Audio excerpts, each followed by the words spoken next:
4장 5절에 사마리아에 있는 수가라는 동네에 이르러서 야곱이 그 아들 요셉에게 준 땅에 가깝다. 여기서 수가라는 것은 세겜과 가까운데, 세겜은 술에 빠진 성, 거짓의 성이라는 의미가 있는 그런 동네지요.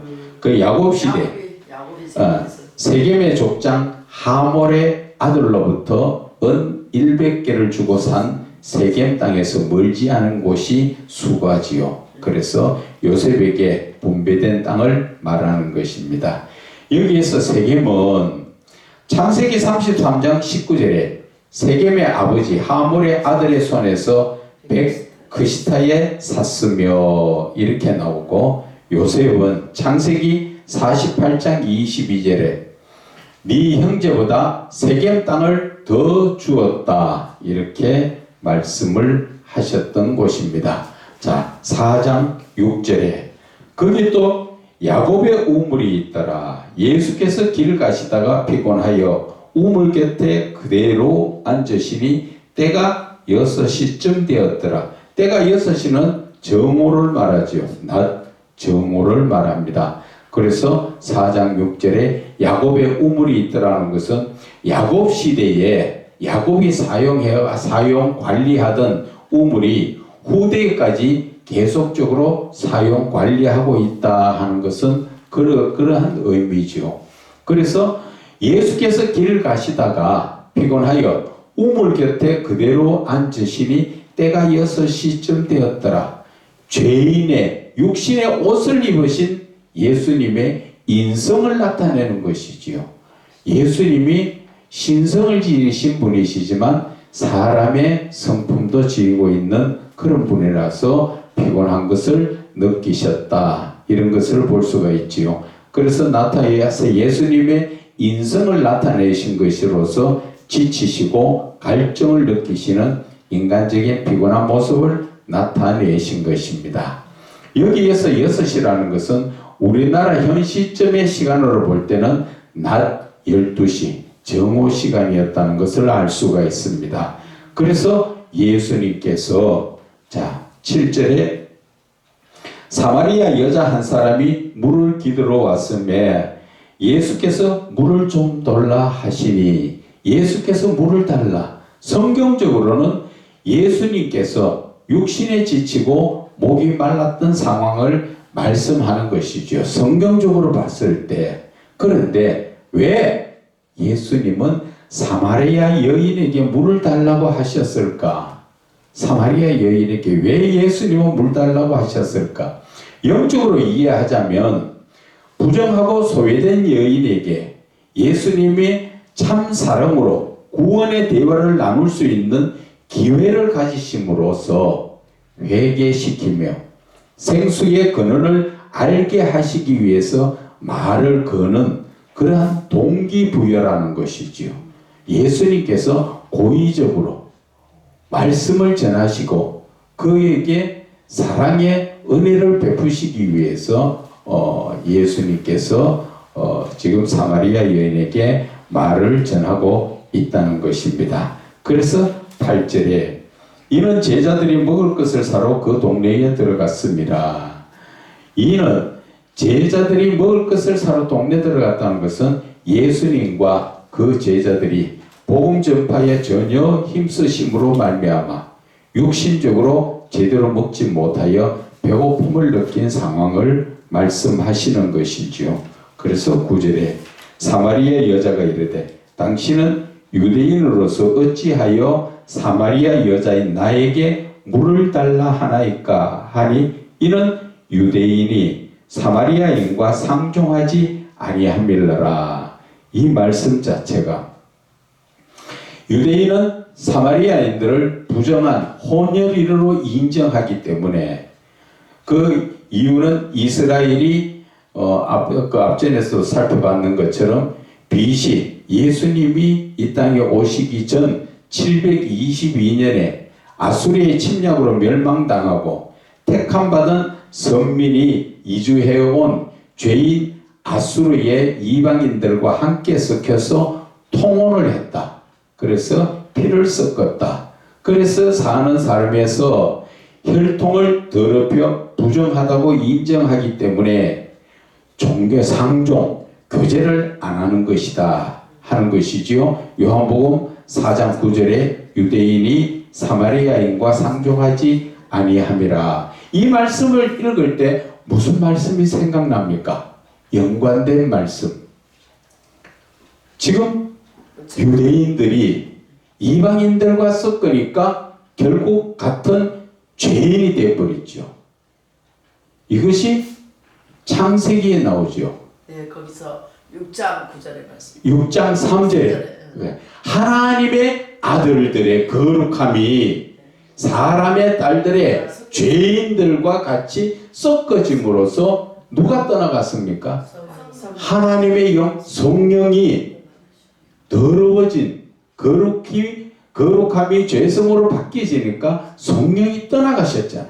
그래, 이 말씀과 이렇게 연관시키면서 말씀 자체를 보면은 이 말씀이 은혜가 되지요. 그리고 이렇게 섞여진다는 자체에서 더러워지는 거구나. 깨끗해지는 게 아니라, 예를 들어서 유대인들과 그 아수르 사람들이 혼인을 했으면 유대인 닮아가지고 거룩해져야 되는데 그게 아니라 아수르 사람들 통해가 더러워졌다는 거죠.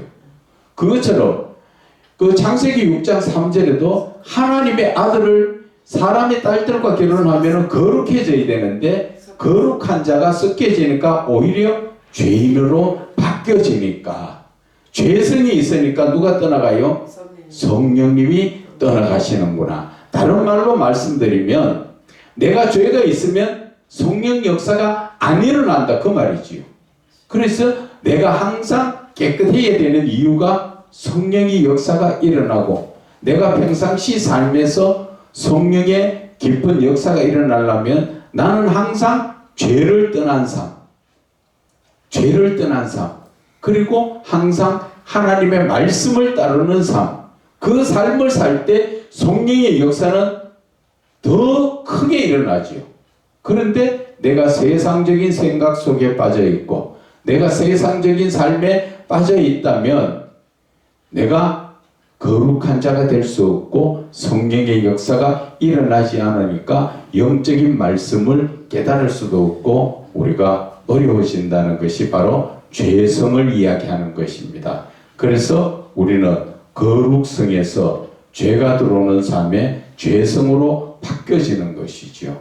그것이 바로 하나님의 형상, 그 거룩성에서 사단의 성품, 그 죄성으로 바뀌어지는 것을 말하는 것입니다. 자, 여기에서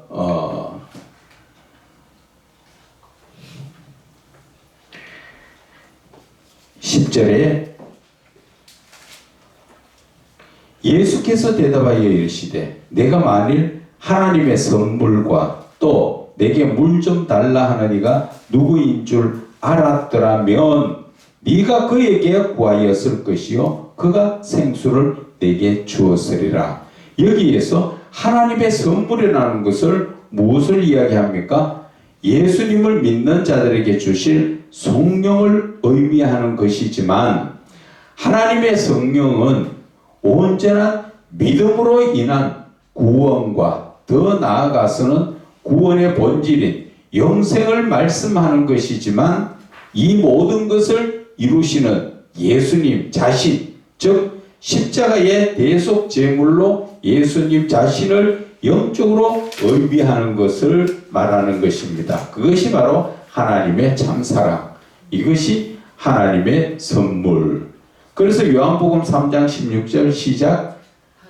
하나님이 세상을 이처럼 사랑하사 독생자를 주셨으니 이는 그를 믿는 자마다 멸망치 않고 영생을 얻으리라. 아멘, 아멘.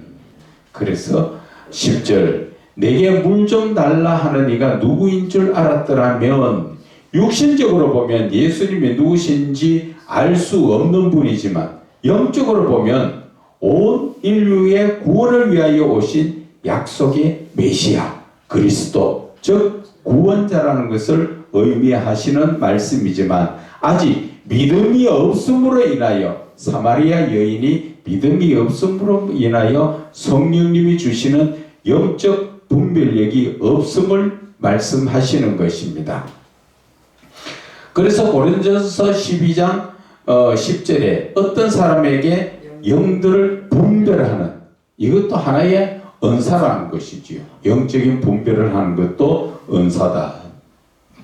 그래서 네가 그에게 구하였을 것이요 그가 생수를 네게 주었으리라. 성령으로 인하여 신앙의 영적인 눈을 뜨게 되면 구원의 주체가 예수님이시라는 것을 알게 되며 그 예수님께 구하면 성령을 주신다는 것을 말씀하시지요. 그래서 요한복음 7장 39절에 이는 그를 믿는 자들이 받을 성령을 가르치신 것이다, 이 말씀을 하셨는 것이 바로 네가 그에게 구하였을 것이요 그가 생수를 주었을 것이다. 이 생수라는 것은 그 성령을 말씀하시는 것이다, 그 말씀이지요. 그러니까 11절에 여자가 뭐라 말합니까?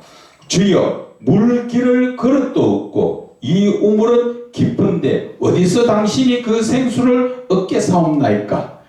이 말씀은 지금 예수님은 영적인 말씀을 하실 때 듣는 사람이 믿음이 없으니까 육신적으로 듣고 있지요. 예수님은 성령을 말씀하시는데 듣는 사람은 진짜 생수를 말하고 있지요. 누구와 같습니까? 요한복음 3장의 니고데모와 같죠. 거기에 예수님은 영적인 성령을 말씀하실 때 거듭남에, 그죠? 물과 성령으로 거듭난 것을 말했지만 듣는 랍비는 어떻게 들어요?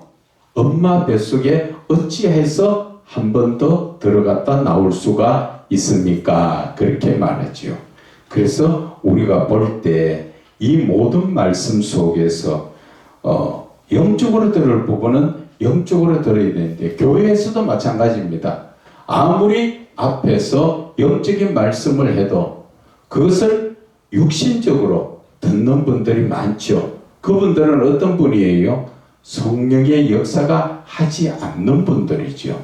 그래서 성령 역사가 없으면 우리는 영적으로 들을 수가 없다는 것입니다.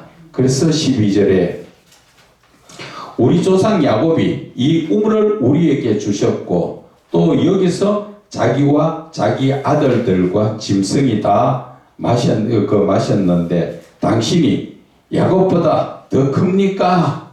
지금 그런 얘기를 했지요. 그 여기에서 지금 야곱보다 더 크다는 것은 사마리아 여자는 지금까지 선대로부터 내려온 야곱의 은혜로 살고 있는 것을 고백했지요. 지금까지는 야곱이 수고해놓은 것 가지고 그 물을 먹고 있다. 그래서 은혜를 베푼 야곱보다 만약 당신이 더 크다, 높다면 구약의 약속을 이루신 메시아뿐이라는 것을 빗대 가지고 말하는 거지요. 그래서 요한복음 4장 25절에 여자가 이르되 메시아 곧 그리스도라 하는 이가 오실 줄을 내가 아노니 그가 오시면 모든 것을 우리에게 알려주시리라. 지금 이 사마리아 여자는 지금 예수를 믿고 있지는 않지만 그 유대인들이 상종하지 않는 그런 자들이지만 근본은 하나님을 믿었던 사람이지요. 그래서 지금 뭐를 생각합니까? 오실 메시아를 기다리고 있다는 그러한 마음 속에 영적인 부분은 아직 좀 살아가 있다 하는 것을 우리가 알 수가 있지요. 그래서 13절에 예수께서 대답하여 이르시되 이 물을 마시는 자마다 다시 목마르니와, 이 물을 마시는 자마다 다시 목마르다는 것은 육신적인 물은 마셔도 또 마셔야 하는 갈증이 반복되는 것을 육신적인 말씀을 육신적인 그 물을 말씀하시면서 예수님의 말씀하는 것은 사실 세상 삶은 아무리 채워도 만족함이 없다는 것을 영적으로 깨닫게 하는 말씀이지요. 그렇지 않습니까? 사람이 참 신기한 것은 저는 느낍니다. 하나님이 사람을 지으셨을 때 흙으로 사람을 지으셨지요. 그러나 그 속에 무엇을 넣어주셨습니까?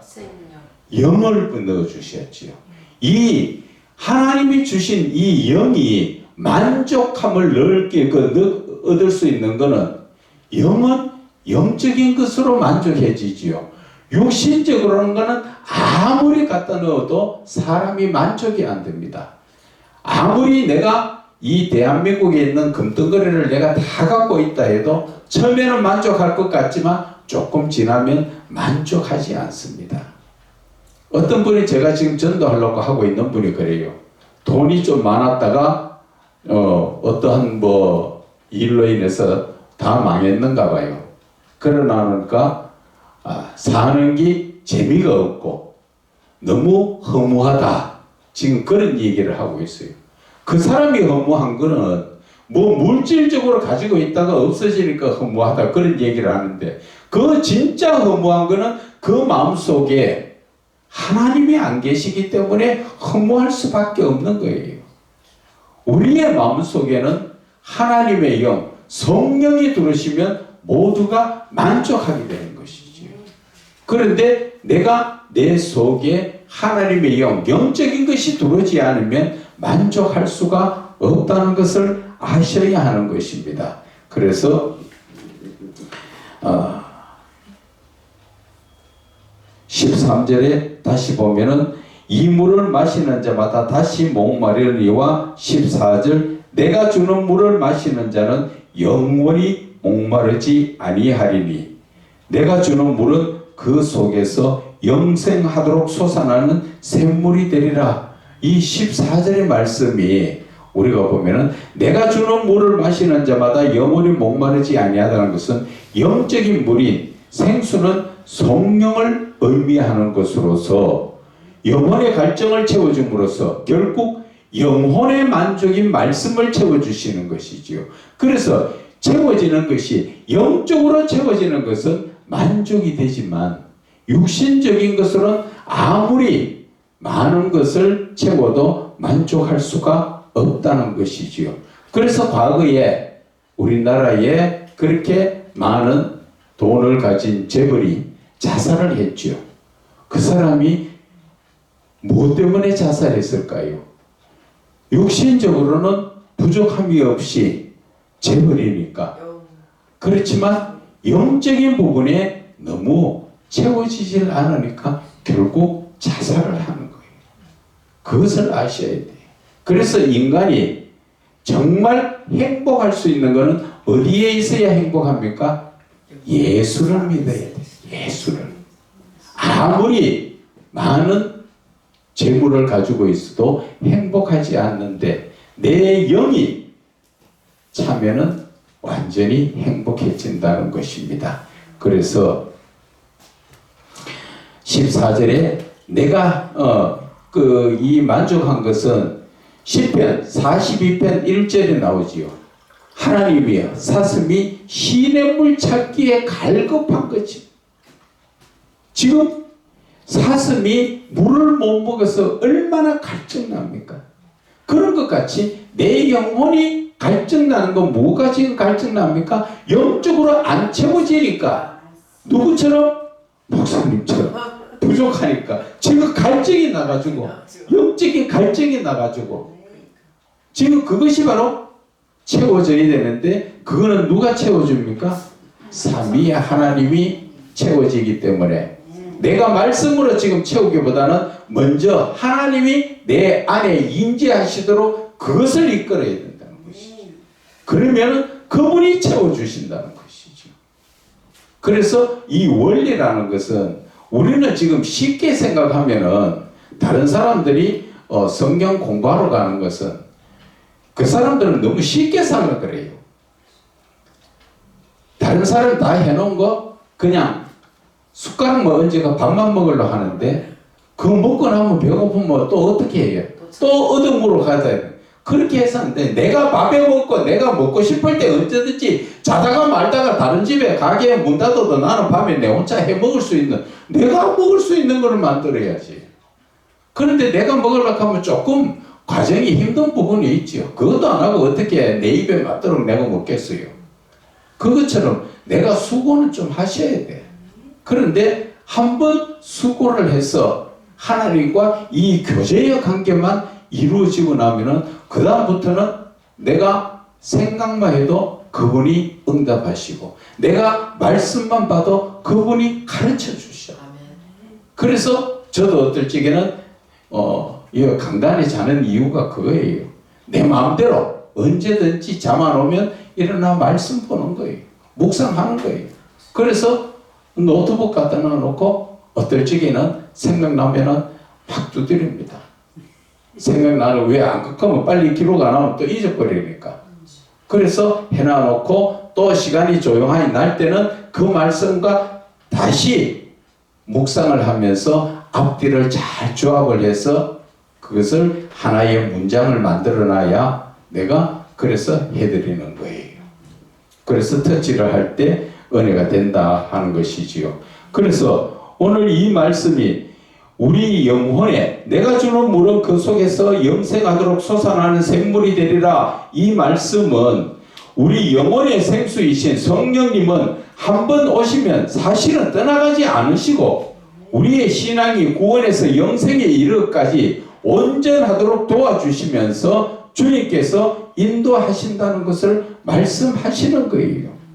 그것이 바로 요한복음이 요한복음으로 풀지요. 7장 38절에 나를 믿는 자는 성경에 말씀하신 것 같이 성경에 이른 것 같이 그 배에서 내 속에서 생수의 강 계속적으로 생수는 뭐예요? 살아있는 그 얼마나 깨끗한 그 물이 강같이 계속 흘러나온다. 그렇죠. 성령께서 나를 이끌어 가시니까 성령께서 나를 이끌어 가시니까 그러면 성령께서 나를 이끌어 가시려면 내 안에 누가 계셔야 돼요? 삼위의 하나님, 성부, 성자, 성령의 하나님이 함께, 그분들은 함께 계시는 거예요. 따로 계시는 거 아니에요.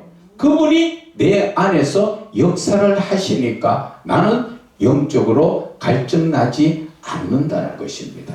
그래서 어떨 적에는 잠자려고 하나님 잠 좀 자게 해주세요 하는데도 하나님이 계속 말씀을 주실 때가 또 있어요. 그렇다 보면 그 말씀 붙들고 묵상하면서 또 메모 좀 해놓고 이제 주님 잘납니다 하고 또 둘러보시면 또 말씀을 또 주세요. 그러다 보면 말씀이 묵상이 자꾸 연결돼 가지고 잠 못 자고 또 말씀만 계속 연결될 때가 많다는 것이지요. 그래서 4장 15절에 여자가 이르되 주여 그런 물을 내게 주사 목마르지도 않고 또 여기 물기르도 오지 않게 하옵소서. 지금 계속적으로 여자는 육신적으로 대답하고 있지요. 이야 신기하네요. 그 물 나도 좀 주세요. 내 물길로 안 오게. 지금 물길로 온다는 게 육신적인 거지요. 영적인 부분을 맛을 못 보니까 육신적으로 하잖아. 누가 그랬어요? 누가 영적인 부분을 맛을 못 보니까 육신적인 거 찾아다녔죠? 사무엘이 어릴 때 하나님께서 부르시니까 사무엘아 사무엘아 부르시니까 사무엘은 하나님을 체험하지 못하니까 엘리 제사장한테 가서 내가 여기 있나이다. 왜 불렀습니까? 하니까 나 너 안 불렀다 가라.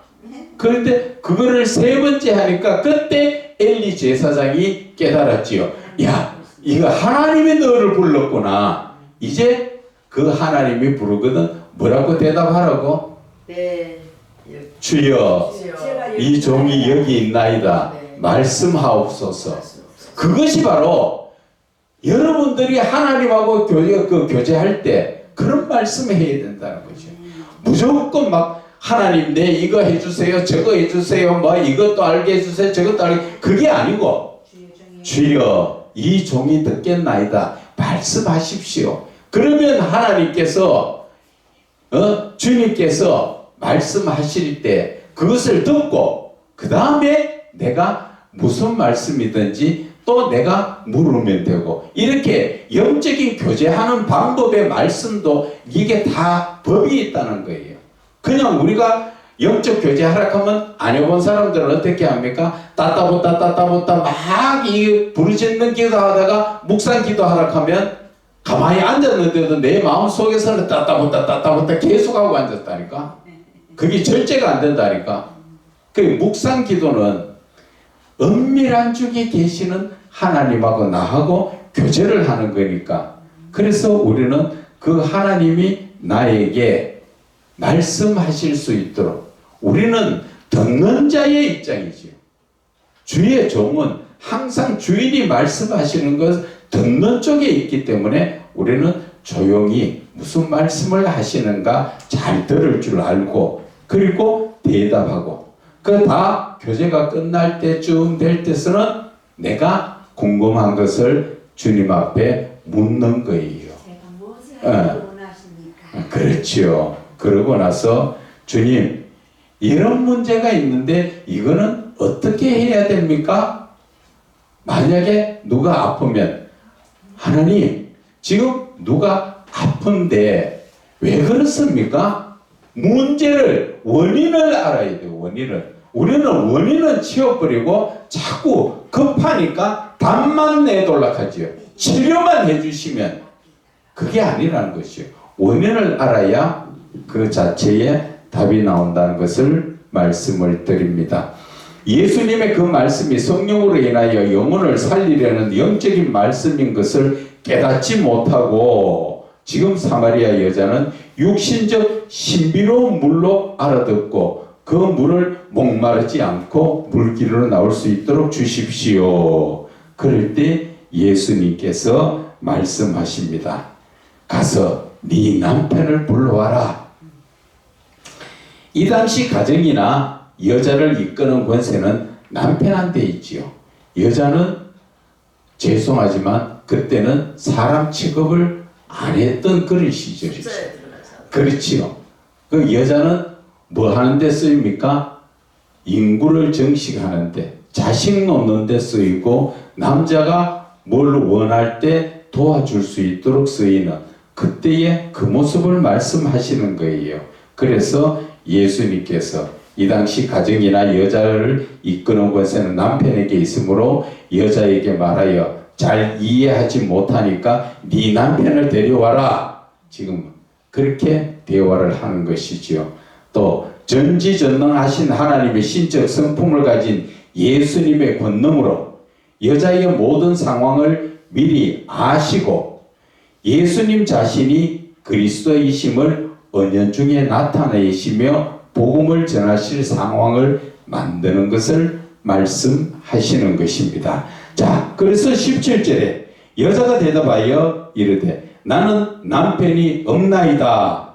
예수께서 이르시되 네가 남편이 없다 하는 말이 옳다. 참 죽이 서로 착착 맞도록 지금 대화하시지요. 그런데 여기에서 네가 남편이 없다 하는 말이 옳다. 여자로서는 현실 자신의 부끄러운 삶을 나타내기가 힘들어서 남편이 없다고 말했지만 아직까지도 삶을 같이 하는 남자가 정상적인 가정을 이루는 정상적인 남편이 아니라는 것이죠. 그래 이 여자가 참 누구 말 따나 세상으로 말하면은 그 삶이 참 기구하지요. 남자가 남편을 5이나 있었지만 지금 또 있는 남편도 남편이 아니라 부정한 속에서 지금 대충 오다 가다 만나가지고 지금 가정을 이루고 있다는 것을 의미하지요. 그래서 예수님은 네 남편이 아닌 것이 맞다고 말씀하시지요. 자신을 온전히 맡기고 책임져 줄 남편, 즉 영적으로 말하면 자신을 온전히 맡기고 의지할 신앙의 주님을 만나지 못했다. 그게 영적으로 표현이에요. 지금 남편이 없다는 것 자체는 내 자신을 맡겨줄, 나를 받아주고 나를 책임져 줄 사람이 없다. 영적으로 말하면 신앙적으로 예수님을 못 만났다. 그 이야기예요.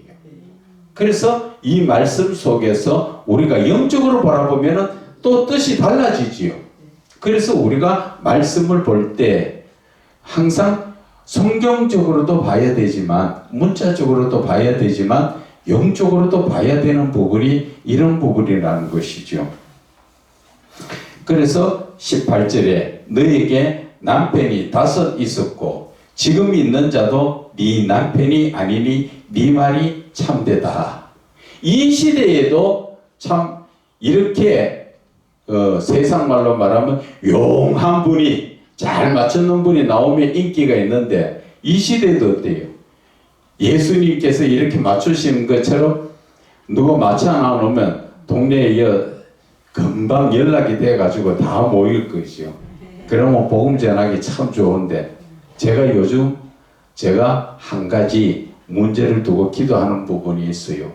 그것이 무엇이냐 하면은 세상에 지금 생각외로 밤에 잠 못 자는 사람이 많더라고요. 병원에도 그렇고 지금 그걸로 제가 알고 있는 전도해야 될 2 사람이 잠을 못 잡니다. 그래서 어떤 사람은 20년 넘게 약을 먹고 잠을 조금씩 자는 그걸 하고 있고 또 한 사람은 교회 집사님인데 그분은 밤으로 술을 먹으면서 잠을 자도록 자고 있고 그래서 안타까워서 하나님 제발 저에게 이제 좀 큰 은사를 나타낼 수 있도록 좀 도와주세요. 왜? 그런 사람들 지금 교회에다 끌어 넣어야 되는데 지금 내가 뭐가 능력이 있어야 사람들 앞에 좀 이렇게 나타내지 않습니까? 하나님 제발 예수님도 병 고치고 또 귀신 쫓아내고 하면서 많은 사람들 모여다닐 때 복음을 전한 것처럼 저도 그래 할 수 있도록 말씀이 능력인데 이 말씀을 들을 능력의 말씀을 들을 사람이 없으니까 은사적으로 먼저 눈에 좀 보이도록 좀 해달라고 하나님 앞에 그걸 기도하고 있어요. 내가 아무리 좋은 말씀을 가지고 있다고 해도 들을 사람 없으면 아무 소용없잖아요. 그렇게 먼저 모일 수 있도록 귀신을 쫓아내든지. 그래 지금 현재에 제일 인기 있는 게 내가 생각해 보니까 이 시대는 귀신 쫓아내. 지금 어둠의 세력들에게 대부분 다 눌려가 있어요 지금. 그래서 하나님 앞에 그것을 좀 주시라고. 그래서 예수님께서 지금 있는 자 네 남편이 아니다. 그 네 말이 참되다. 지금 남편이 5 있었고 여자는 5번의 결혼을 통하여 정상적으로 남편을 얻었지만 지금까지 혼인을 이어가지 못한 것을 의미하는 것이며 지금 그 남편은 정상적 결혼을 통하여 만난 남편이 아니라 부정함으로 만난 지금 부정적인 그런 남편의 말씀하시는 것이라는 것이지요. 그래서 사마리아 여인을 통하여 영적인 우리의 신앙을 살펴보면 주님을 만나지 못한 신앙적 갈급함이 이 우상, 저 우상이 뭐예요? 돈, 재물, 가족, 자녀, 쾌락, 음란 등을 섬겨봐도 영혼의 만족을 채우지 못하는 것은 영혼의 주인이시오 남편 되시는 주님을 만나야 되는데 주님을 만나지 못하다 보니까 신앙적 영혼의 만족을 채울 수 없다는 것이지요. 그래서 우리가 전도서에 보면 1장 7절에 모든 강물은 다 바다로 흐르되 바다를 채우지 못하더라. 그렇게 육신적으로는 아무리 많은 것을 가지고 있어도 만족할 수가 없는 게 인간은 누구로부터 나왔어요? 하나님으로부터 나왔기 때문에 우리의 이 영의 만족은 하나님만이 하실 수 있는 거죠. 그래서 내 안에 성령이 들어오셔야 되고 삼위의 하나님이 들어오시면 그분이 역사를 하시니까 만족할 수밖에 없는 것입니다. 그래서 과거에 제가 예수를 믿은 지 얼마 안 되었을 때 한여름에 그것도 돈 1,000원이 없어가지고 버스를 못 타고 걸어서 45분 거리 한여름에 그것도 2시 되니까 얼마나 땡빛이에요. 그 땡빛에 땀을 줄줄 흘리고 가는데 과거 됐으면 뭐라고 생각됐겠어요? 내 자신이 원망스럽고 서글프고 그랬겠지요. 그렇게 돈 많던 사람이 돈 1,000원이 없어 걸어갈 정도인데 그런데 예수를 믿고 나니까 참 기쁨에 감사의 눈물이 땀하고 눈물하고 막 콧물하고 범벅이 돼가지고 그것도 대낮에 길을 가면서 줄줄 흘리면서 울면서 갔어. 울면서. 과거 같으면 상상도 못할 일을 내가 그렇게 하는데도 기뻐. 왜? 과거에는 이 뒷주머니에 돈이 앞주머니 뒷주머니 꽉꽉 채워가지고 허랑방탕하게 쏘러 다녔지만은 그런데 단돈 1,000원이 없어서 버스를 못 타가지고 걸어가는 입장에도 하나님이 동행하시는 게 그게 느껴지니까 감사할 수밖에 없더라는. 감사할 수밖에. 이제 보석이 빛이 반짝반짝 핀다. 그 감사하면서 갈 때 또 그때 제일 그때 처음 나온 지가 얼마 안 된 게 MP3 알지요? 음악 듣는 MP3 조그만한 거. 그게 그때 귀하고 처음 나올 때라서 비쌌거든요. 그래 가다 보니까 눈물을 줄줄 흘리면서 하나님 기뻐가지고 그럴 가는데 그거를 누가 똘똘똘 감아가지고 내 그 길거리에 누가 들고 가다 빠졌는가 봐. 그래서 보니까 케이스에 딱 들어있는 건데 새 건데 그러고 있더라고. 아이고 하나님 참 길거리 걸어가면서 이 비싼 거를 앉아가 죽게 하시는구나. 그래서 주워가지고 또 좀 듣다가 그 우리 또 이 목사님 보고 좀 들으라고 또 주고 그랬다니까. 그리 하나님이 만족하면 하나님께서는 상상도 못할 일로 하나님이 채워주세요. 아멘. 그래서 저는 이 세상의 것 지금 하나도 욕심도 안 나고 갖고 싶은 것도 없고 다만 하나님 앞에 원망적으로 제가 한마디씩 기도하는 부분이 있어요. 하나님, 이 세상에서 나를 구원하여 주셨잖아요. 저 인간 쓰레기 같은 그 쓰레기 하치장에 있던 그 빈병 주워와가지고 깨끗하게 닦아 주셨으면 이제 어디든지 쓰임을 받아야 안 되겠습니까? 하나님께서 저를 부르실 때 가서 너 땅에서 뭘 하고 왔느냐 하면 저는 하나님 앞에 내놓을 거 아무것도 없습니다. 이제 하나님 일할 수 있도록 제발 그 환경과 여건만 좀 만들어 주세요. 세상의 거는 안 주셔도 상관없는 거 하나님이 제 마음 더 잘 아시잖아요. 그래서 원망 삼아 하나님 일 안 시키시려면 빨리 데리고 가세요. 왜? 이 땅에 있으면서 더 죄를 지으면 나는 구원받지 못하잖아요. 나는 구원받은 대로 천국 가는 것을 원하고 하나님 앞에 칭찬 듣는 걸 원하지 세상의 것은 다 필요 없으니까 하나님 저 이제 가르치는 은사를 주셨으니까 가르칠 수 있도록 학생들 들을 귀 있는 자를 보내주시면 저 최대한 할 수 하도록 하겠습니다. 잠안 올 때는 그렇게 하나님하고 교제를 그렇게들 하고 있습니다. 그래서 하나님께서 어떻게 해주실 자는 하나님이 아시겠지요. 그래서 이 여자에게 하나님께서 예수님께서 네 남편이 지금 있는 사람도 네 남편이 아니다.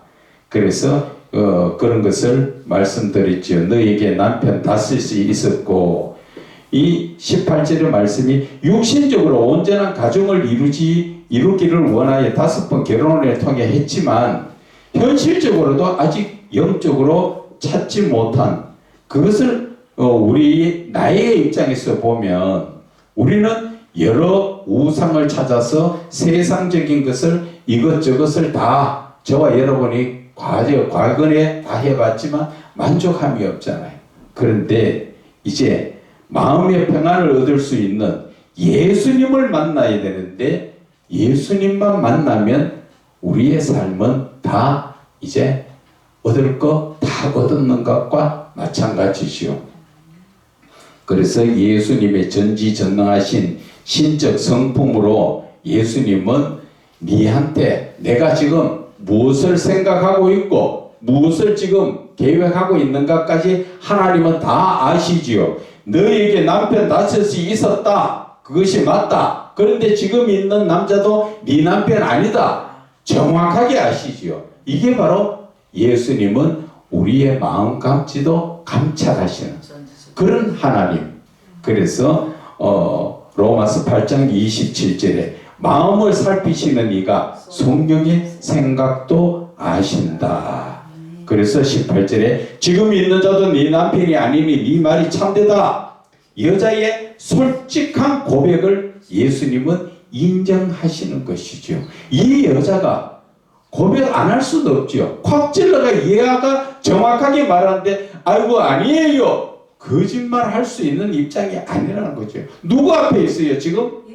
자기는 유대인 남자 앞에 있는 것 같지만 영적으로 말하면 하나님 앞에 내가 서 있는데 감히 내가 옷은 다 입고 하나님 앞에 섰지만 하나님은 나를 홀딱 벗은 모습으로 보듯이 내가 감출 수 있는 게 없는 게 바로 하나님 앞에 나의 모습이라는 것이지요.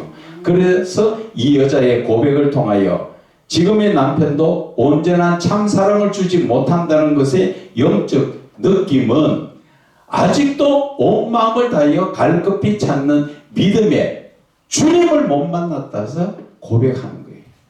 내가 정말 내 마음을 다하여 드릴 수 있는 영적인 내 남편을 만나지 못했다고 고백하는 것과 같다는 것이지요.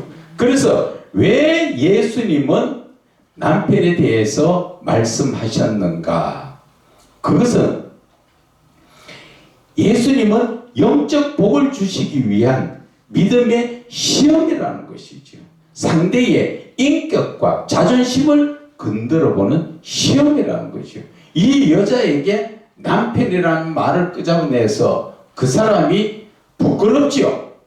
자기 입장에서는 남편 다섯이나 그렇게 다른 사람이 볼 때는 얼마나 여자가 남편을 밝히는 남자를 밝히는 사람인가. 지금 남편 다섯이 지나갔는데도 또 남자가 또 있는데도 남편 아니라. 그리 일반적으로 바라볼 때는 딱 그 여자가 남자를 되게 밝히는 사람인갑다. 그렇게 볼 수 있는 그런 부끄러운 부분이잖아. 그것을 예수님은 콕 찔러가지고 그 말씀하신 것은 왜 이 말씀을 하셨을까?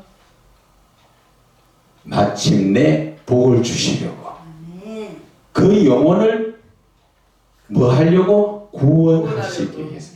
그래서 예수님은 테스트 하셨지요. 누구처럼? 사마리아 귀처럼. 마태복음 15장 28절에서 21절에서 28절의 말씀처럼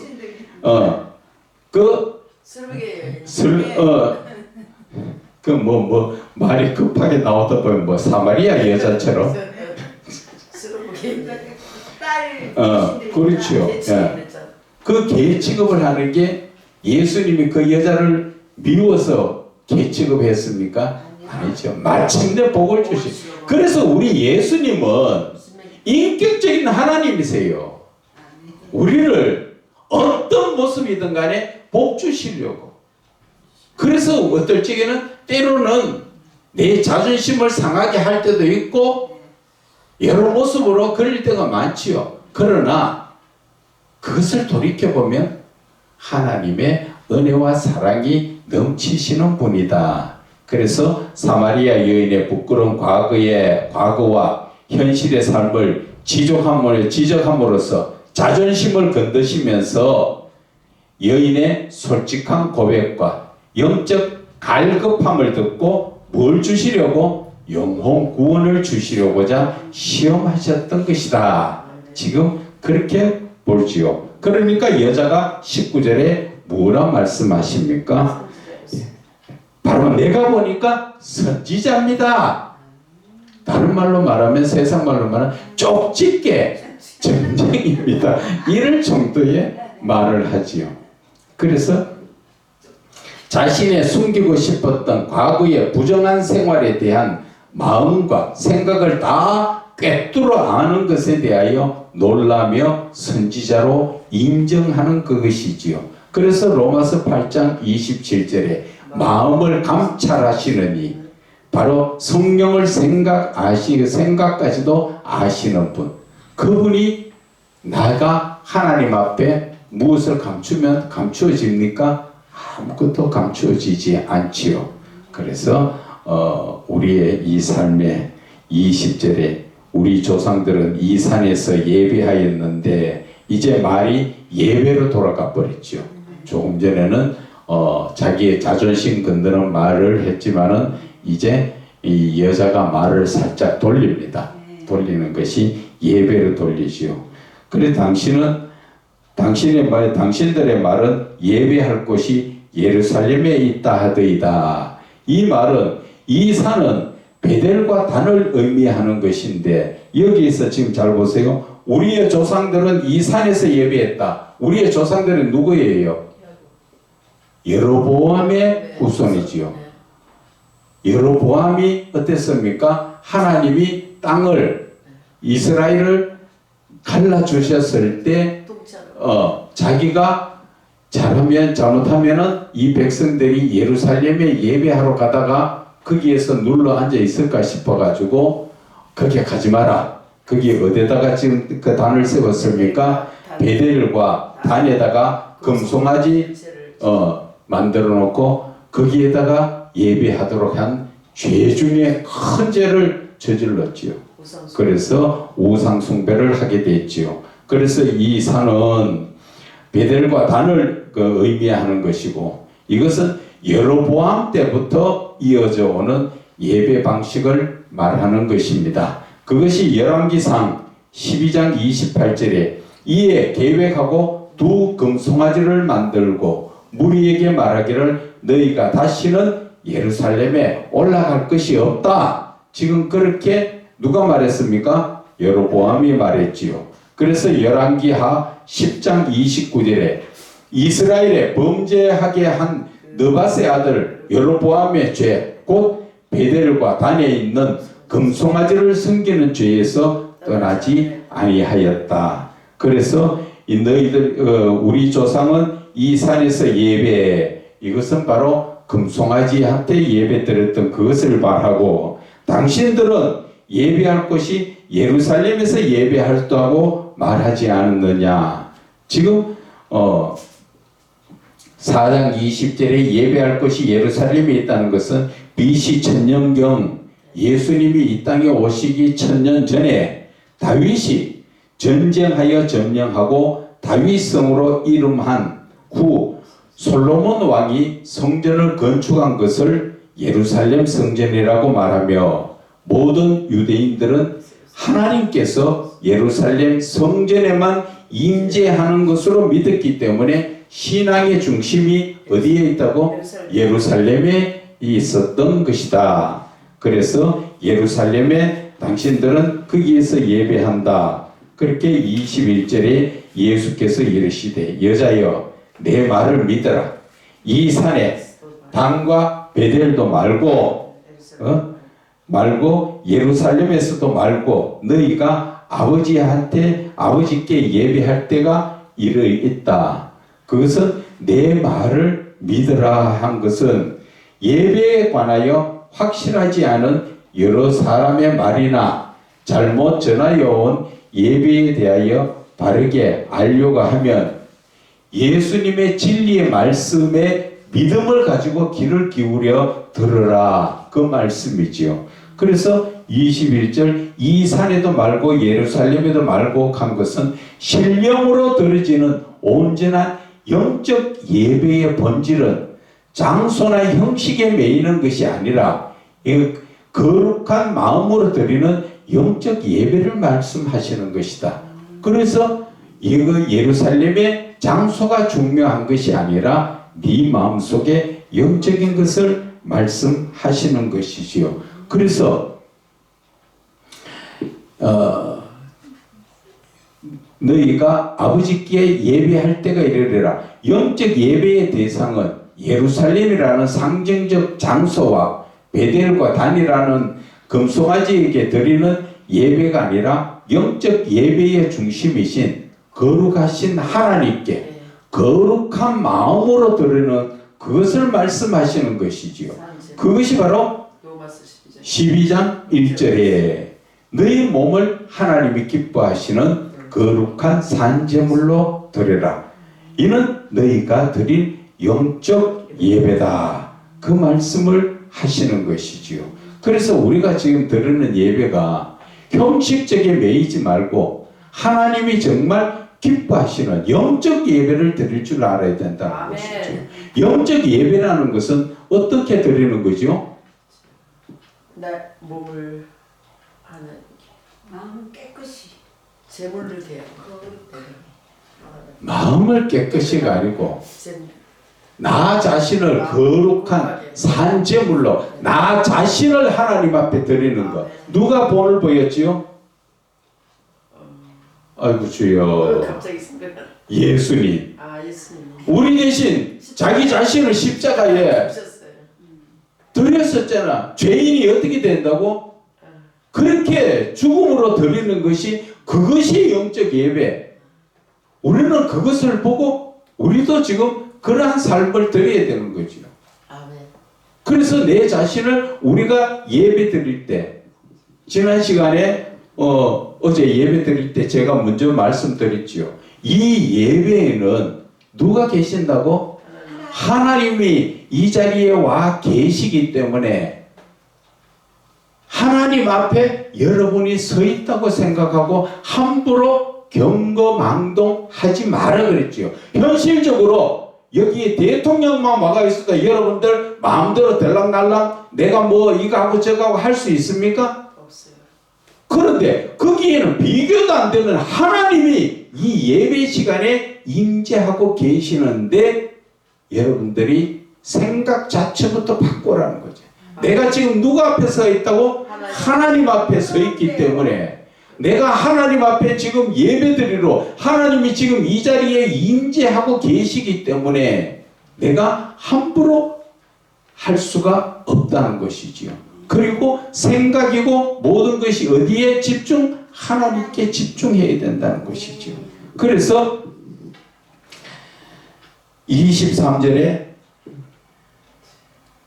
22절에 너희는 알지 못하는 이거 했고 22절에 너희는 알지 못하는 것을 예배하고 사마리아인들의 예배 대상은 거룩하신 하나님이 아니라 조상 여로보암으로부터 잘못 전하여온 금송아지 우상 예배에 대한 것을 지정했고 우리는 아는 것을 예배한다. 그것은 구원의 하나님으로부터 난다는 것을 유대인들은 알고 하나님께 예배한다는 것을 말씀하시는 것이지요. 그래서 구원은 하나님으로부터 오신다. 그래서 그 구원의 예배가 어디에? 예루살렘에. 거기에서 드려지는 예배가 하나님께 예배를 드리는 것이다. 그래서 우리는 아는 것을 예배한다. 그래서 이 구원은 유대인에게서 남이라. 구원은 택하신 백성, 유대인으로부터 시작된다는 것을 말씀하시는 거지요. 그러나 그 유대인들이 구원을 거부했지요. 그래서 로마서 1장 16절에 이 복음은 모든 믿는 자들에게 구원을 주시는 하나님의 능력이 됨이라. 먼저는 유대인, 그리고 헬라인. 헬라인은 무슨 뜻으로 헬라인 뒤에 있습니까? 유대인은 택한 자, 헬라는 이방인들. 그래서 먼저는 택한 자에게 복음이 전달됐는데 그들이 받아들이지 않으니까 이방인들에게 복음이 전해졌다. 그 이야기지요. 그래서 그 23절에 아버지께 참되게 예배하는 자들은 영과 진리로 예배할 때가 오나니 곧 이때라. 아버지께서는 자기에게 이렇게 예배하는 자들을 찾으시느니라. 지금 아버지께 참되게 예배하는 자들은 어떻게 예배드리라고?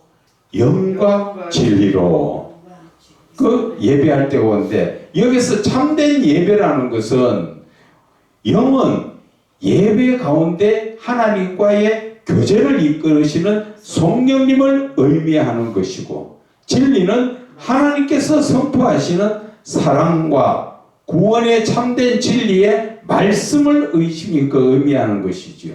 그래서 예배를 드릴 때는 무엇으로 준비되어야 됩니까? 말씀과 성령님의 역사가 있어야 된다는 것이지요.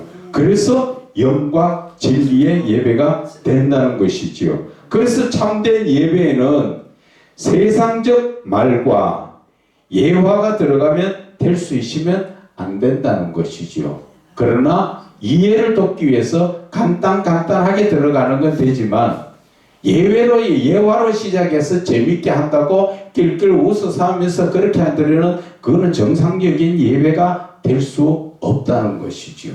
그런 것은 조금 고쳐가지고 말씀 중심으로, 말씀과 말씀으로 연결시키고 말씀으로 말미암아 이해가 갈 수 있도록 그렇게 해야 된다는 것이지요. 그래서 참된 예배에는 세상적 말과 세상적 예화가 들어가면 안 되고, 오직 하나님의 진리의 말씀을 인용해서, 말씀 속에서 말씀으로 인용해서 성령님의 충만과 인도함을 받아 예배를 드림으로 하나님이 기뻐 받으시는 영적 예배를 드려야 한다. 예수님께서도 말씀을 설명하실 때 구약의 말씀을 가지고 또 신약의 말씀을 가지고 말씀 자체로 말씀을 인용해서 설명하시지요. 그런 것을 우리가 잘 아셔야 한다는 것입니다. 그래서 아버지께서 자기에게 이렇게 예배하는 자들을 찾으신다. 하나님 아버지께서 택하신 자들을 통하여 받으시려는 거룩한 예배는 온전히 자기 자신을 드리는 영적 예배를 말씀하시는 것입니다. 그래서 이 영적 예배가 원래 예배의 본질이라는 것이지요. 너희 몸을 하나님이 기뻐하시는 거룩한 산제물로 드려라. 이는 너희가 드릴 영적 예배니라. 이 말씀이 우리가 구약 성경을 바라봤을 때 레위기 4장 4절에 보면은 내가 죄를 지으면 원래는 그 피로서 죄의 문제를 해결하는데 내 자신을 드리는데 내 자신을 드릴 수 없으니까 어떻게 합니까? 짐승을 잡아다가 거기에다가 안수한다는 건 뭐예요? 내 죄를 전가하는 것이지요. 그래서 그 짐승이 내 죄를 지고 어떻게 합니까? 목을 따서 죽임을 당하면서 그 피를 받아서 제사장이 성소에 들어갔다가 나옴으로써 죄의 사함을 받는 것이지요.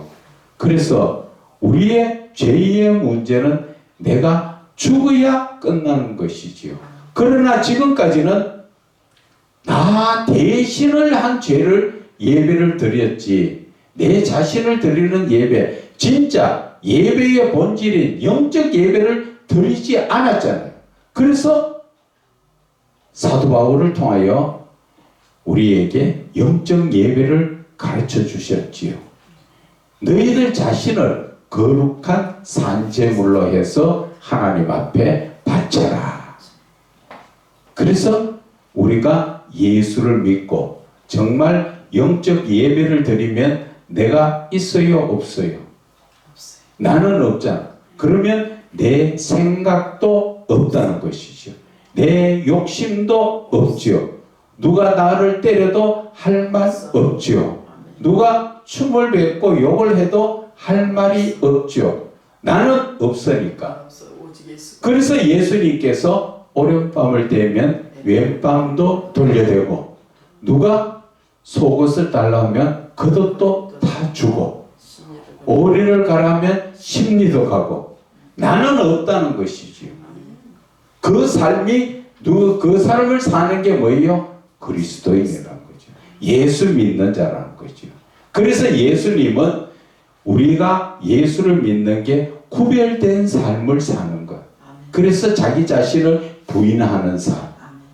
그래서 그 부인하는 삶이 결국은 나를 거룩하게 만들지요.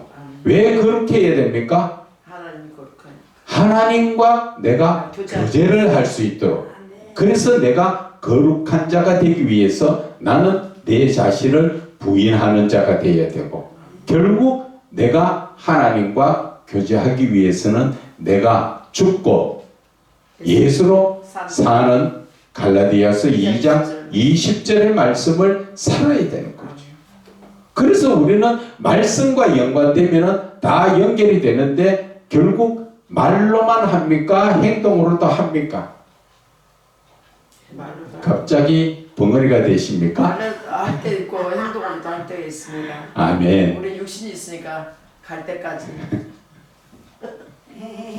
안전한 사람이 없습니다. 아멘. 그래서 우리는 늘 하나님 안에서 깨끗합니까? 안 깨끗합니까? 사실은 안 깨끗하지만 깨끗합니다. 하나님 안에 있으면. 그렇죠. 그래서 하나님께서 내가 죄를 회개했다고 깨끗합니까? 죄를 회개해도 우리는 늘 죄악 가운데서 깨끗할 수가 없지요. 그러나 믿음으로 말미암아 하나님은 너희를 의롭다 인정해 주셨기 때문에 우리가 천국 갈 수 있는 그러한 것이 된다는 것이지요.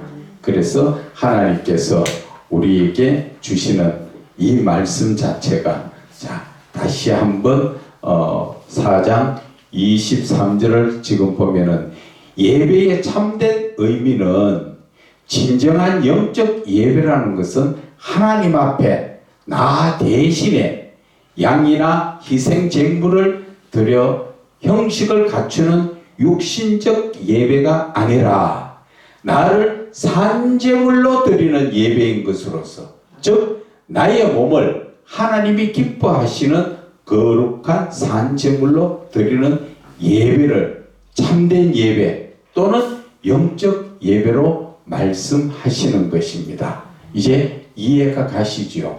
그래서 하나님 앞에 우리가 드려지는 예배가 실제가 주일날 드려질 때 함부로 경건낭동한 그런 행동을 해서는 안 되지요.